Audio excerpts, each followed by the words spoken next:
Alright, there's an onslaught of new perfumes out there on the horizon, and I'm going to discuss them all with you today in this video. I've got 20 fragrances plus one bonus. I don't know where I get this bonus one from, but find out all about these new fragrances coming right up.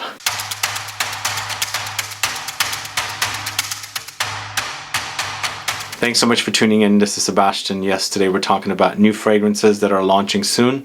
If they haven't already launched, exciting stuff. One of them I'm quite shocked, not shocked, but like wowed that they're launching another one from this house so quickly. But there's a lot of goodies out there, stuff that sounds like it's going to smell great. I've got a lot of designers in this particular video of upcoming new fragrances that I'm kind of excited about, so we'll let you know what they are. Before I do though, if this is your first time tuning into the channel and you still haven't subscribed, please click the subscribe button below and also click the bell so that you'll be notified for future videos and giveaways. Can you tell me what the latest fragrance that you have bought is? Put a comment down so I can find out. And is there anything that you're anticipating very soon that you heard about that's launching? Let me know that as well. So we'll start off with the first one, a male targeted release. It's Brioni Eau de Parfum ECLAT. So this is the third flanker. I shouldn't say the third flanker, the third fragrance in the new series of men's fragrances from Brioni. They just launched another one just couple months ago, and now we've got ECLAT, which sounds interesting. Once again, it's created by Michel, Almairac, and it features notes of Ambroxan, Olibanum, rose, sandalwood, patchouli, musk, grapefruit, pink pepper. So the first one I bought, and then there was the second one, the Eau de Parfum Intense, which I really like. The first one featured the violet leaves, the second one was the apples with the oud and saffron. This one sounds interesting too. We shall see how it is. I like the new white bottle, and I'm excited about that. So as soon as it comes out, I will report back to you guys.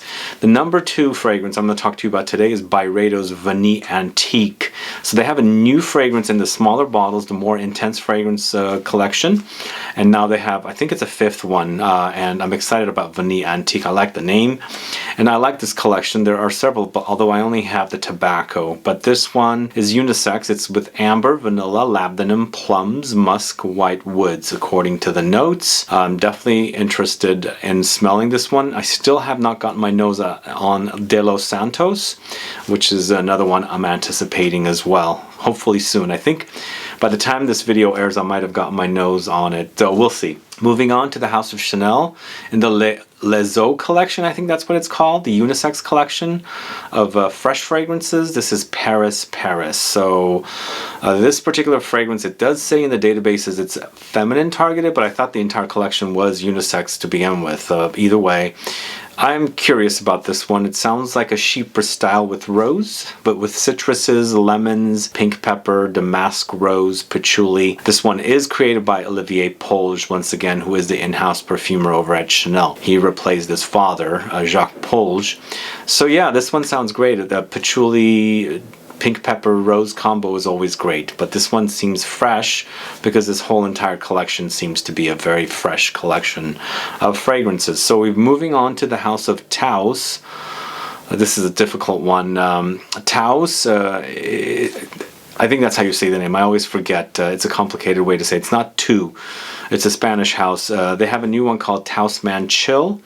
This is the 3rd fragrance in the series. I think, no, wait, is it?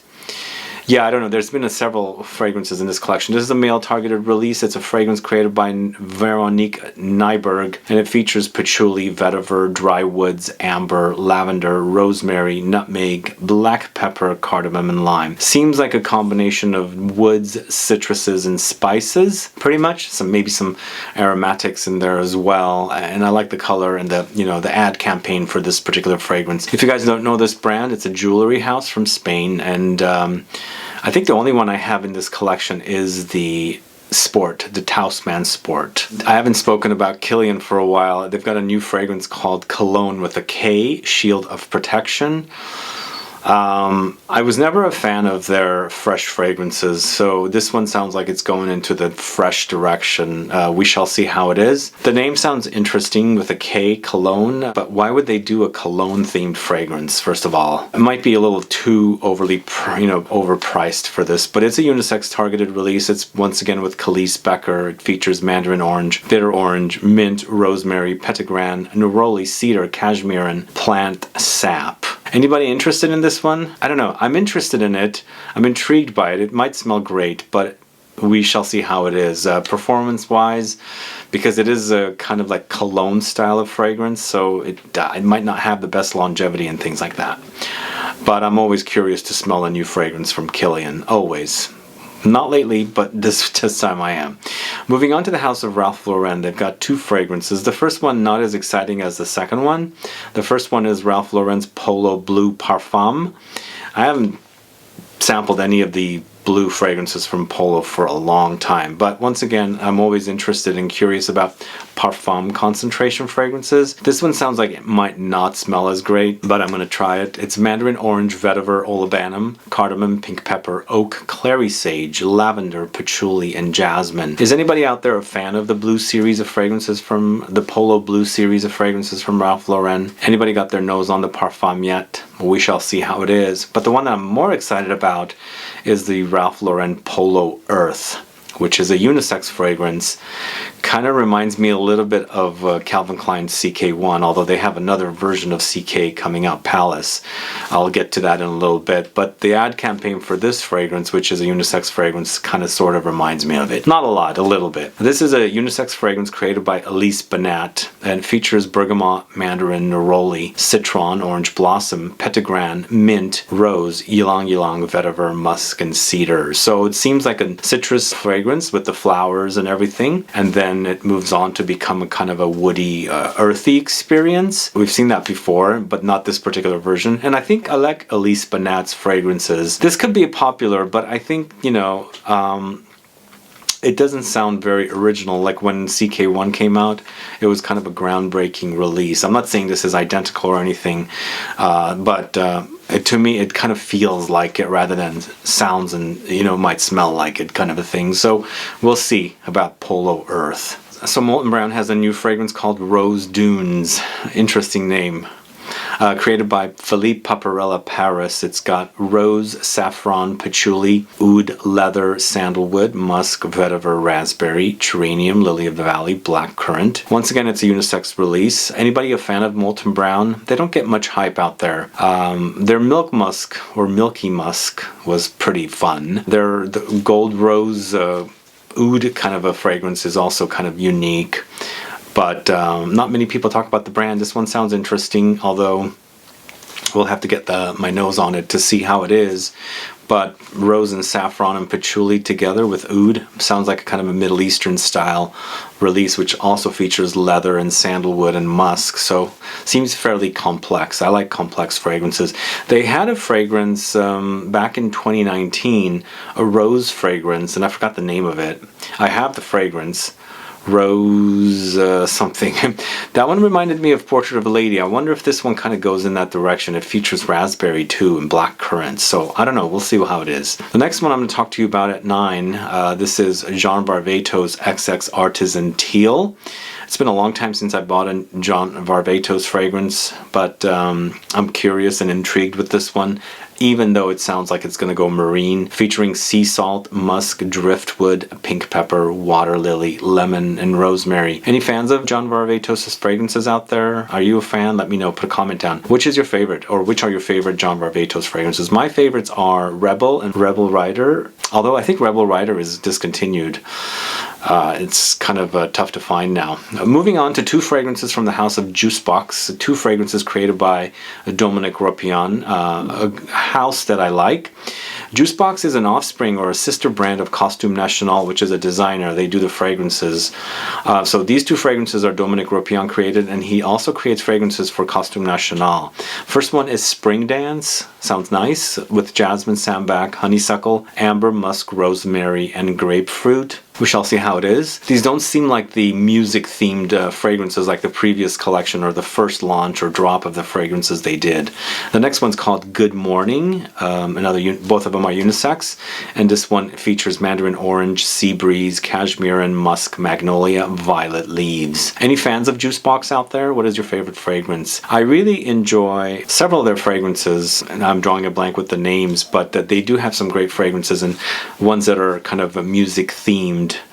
Black Powder is good, and then also Green Bubble is another great one. Both of them created by what's his name? Julian Rascanet. But there's a few that are created by Dominic Ropion as well, and I've got a list, a video of the some of their fragrances on the channel you can go catch. Alright, as I mentioned, there is a new CK fragrance out called CK1 Palace.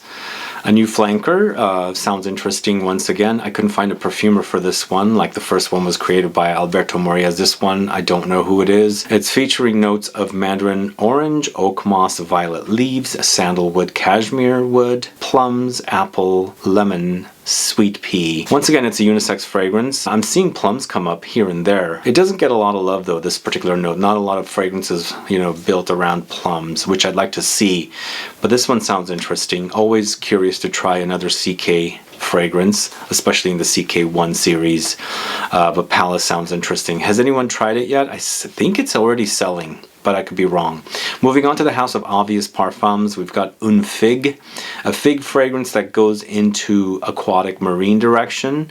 Once again, created by Anne-Sophie Bahagel and Amélie Bourgeois. It features notes of figs, immortelle, marine notes, rosemary, eucalyptus, bergamot, tangerine, cedar, vetiver. Always curious to try a fig fragrance, and I like the Obvious brand. Their fragrances are kind of simplistic, lightly complex, and each fragrance focuses on a note. In this case, it's fig, and it does go into that marine notes direction. I hope it's not overly marine, but I kind of like that contrast of the marine and the fig. And there's already a fragrance from Jacques Fat called Vers la Soude, which is also a fig and marine fragrance, which I kind of like. Oh, I'm not kind of like, I actually really like that one. So I'm curious to try this Un Fig from Obvious Parfums. Moving on to the house of Estee Lauder, it's another feminine release, a flanker to Bronze Goddess. I've been speaking about Bronze Goddess quite a bit lately for all the tropical themed videos I've been doing. So this one's called Bronze Goddess Nuit, like nighttime. So a nighttime version of the Bronze Goddess fragrance.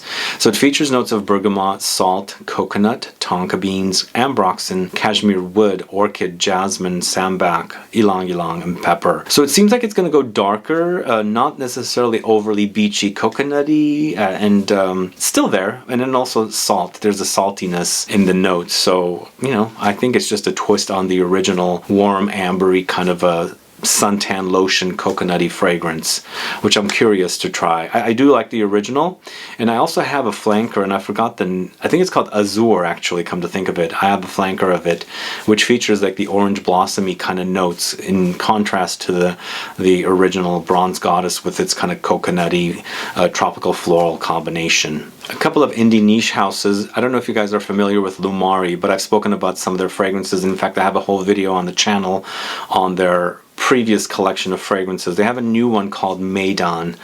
I know I do dig this house, and the fragrances are created by some of the perfumers over at Obvious Parfums. This particular one, Maidon's, created by Amélie Bourgeois, and it features notes of vanilla, patchouli, black pepper, sandalwood, amberwood, blackcurrant, apple saffron, cinnamon, thyme, and lavender. Pretty complex with notes. I hope it's a great one. I still love Almaria from the house a lot. I really think it's a great fragrance with tobacco, caramel, almonds kind of a combo, but I'm very curious about Maidon as well. So Lumari's Maidon should be out now or launching very soon. Moving on to the house of Papillon Artisan Perfumes, or Papillon Perfumery, and they have a new one called Hera, H-E-R-A. Not much information on this one. I liked their last one. What's the name of the last one? I'm a fan of their fragrance Salome. I think it's the best fragrance in the collection next to Tobacco Rose. But the last one was a little too animalic for me. This one sounds like it's really great with lots of flowers. Once again, it's created by Liz Moores, who owns the brand. It's jasmine, orange blossom, ambrette, may and Turkish rose, iris, narcissus, ylang ylang, heliotrope, clary sage, bergamot, vanilla, labdanum, and musk. A lot of stuff. It's a very complex fragrance. She does do some great complex fragrances, and I hope I like this one a little more than the last fragrance that I bought from the brand. Moving on to the house of Comptoir Sud Pacifique, there's a new fragrance called Vanille Iconique. a new vanilla fragrance. This house does a lot of vanilla themed gourmand fragrances, and this one's created by Thomas Fontaine, and it features notes of bourbon and Tahitian vanilla with white musk, ambergris, magnolia, cedar, almond, peach. So kind of a fruity, nutty combination with ambergris and musk, and of course the overdose of vanilla in here, which is what they're using in this particular fragrance. You know, I kind of like Thomas Fontaine's fragrances, so I'm curious about this particular fragrance, Vanille Iconique from the house of Comptoir Sud Pacifique. Are you guys a fan of this house? Let me know, put a comment down so I can find out. A couple more fragrances, actually 3 more fragrances. Number 18, it's Acqua di Parma's Zafferano, basically saffron. I think this is a Harrods exclusive according to my research, and it's interesting. Last time they launched a fragrance, I think it was the vanilla. They launched the vanilla in the dark bottle, and I think it was an exclusive at Harrods, and I bought it at Harrods and brought it back. And this one seems like it's an exclusive as well, the Zafferano. So this one featuring notes of saffron, vanilla, orange blossom, rose, jasmine, sambac, woods, tonka beans, geranium, bergamot, mandarin orange, coriander, bitter orange. A lot of notes, it seems like. I like the dark bottle fragrances because they're more complex than the fresh ones, and the fresh ones do seem complex with notes, but they seem a lot lighter and fresher. Obviously they're made to wear easily, but this one, you know, it sounds like a sweet leathery saffron combination, because saffron generally ends up having a kind of a leathery undertone. So I'm curious about Zafferano, and I'm hoping that they bring it here because it does say it's a Harrods exclusive. Moving on to Gucci. Gucci has a new one called Love at Your Darkest, but I already did another feature of their upcoming fragrance, Tears from the Moon, in a previous video of upcoming fragrances. So now I'm curious about both of these. In fact, I have both on order. They're arriving here within the next week or so. So I'll do a video on both of these fragrances, Tears from the Moon and the new one, Love at Your Darkest, both created by Alberto Morillas. And Love at Your Darkest features notes of cedarwood, frankincense, and black pepper. You know, I do enjoy the Alchemist Garden collection fragrances. They are a little overpriced, and I don't love the bottles as much, but I think Alberto Morillas does some unique things for the brand, especially their Alchemist Garden collection. And the last fragrance is a ladies' feminine targeted release from the house of Cartier. It's Byredo in the Parfum concentration, and I've actually gotten my nose on this one. It's a sample that somebody had given me, and you know, Mathilde Laurent does some great work over at Cartier, especially when she does Parfum versions. Of course, she did the Parfum version for Pacha de Cartier, and then she did the Parfum version of La Panthère. Now she's doing a Parfum version for Byredo. We'll see how it is. Oh, actually, I've already sampled it. As I said, it's featuring notes of lily, tonka beans, and heliotropin. Very floral, but kind of a nutty, almondy, bitter, kind of a vanillic background in there. So I thought it was pretty darn good. I'll have to test it out more. I smelled it with a little sample, as I said, but I'm curious to try this one. But I've never really dug into that collection. I don't know much about it. I know it's there, and I know it's pretty popular. We'll see. We'll get the bottle and do a review in the future. But either way, those are the ones that I'm anticipating now. This is always changing and evolving. More fragrances are coming out. A lot more is being released. So much more. Maybe the pandemic, you know, slowed people down, but now I see an onslaught of stuff, lots of new stuff. Every couple of weeks, 2-3 weeks, there's like a whole bunch of new fragrances, and these ones sound quite exciting to me. But do they sound exciting to you? Let me know. Put a comment down so I can find out. Either way, guys, thanks so much for watching today's video. If there is another fragrance that is launching that you've heard about that I did not discuss here, put a comment down so I can find out what it is and I can look into it. And let me know if these fragrances sound exciting to you. Other than that, please like this video. Please share it. Follow me on Instagram and Facebook, and I'll be back with more videos very soon. Have a good one. Goodbye.